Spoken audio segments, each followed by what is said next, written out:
ഒരു രാഷ്ട്രീയത്തിനും അവകാശപ്പെട്ടതല്ല അയ്യപ്പനെന്ന് കേന്ദ്രമന്ത്രി സുരേഷ് ഗോപി. ശബരിമലയിൽ നടന്നതിന് വലിയ ശിക്ഷ ഏറ്റുവാങ്ങേണ്ടി വരും.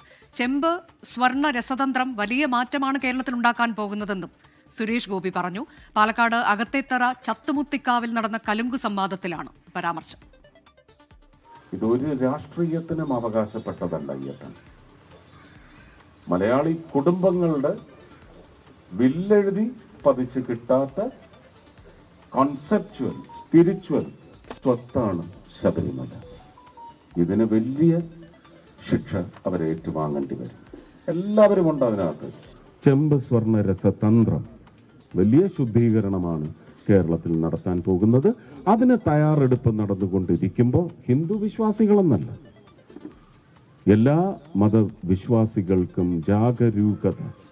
ലോകത്തെവിടെയായാലും ഏത് സമയത്തും 24 വാർത്തകളും ഓഗ്മെന്റഡ് റിയാലിറ്റി പാക്കേജുകളും എക്സ്പ്ലെയിനറുകളും വിശദമായി കാണാൻ ഞങ്ങളുടെ യൂട്യൂബ് ചാനൽ നിങ്ങൾക്ക് സബ്സ്ക്രൈബ് ചെയ്യാം.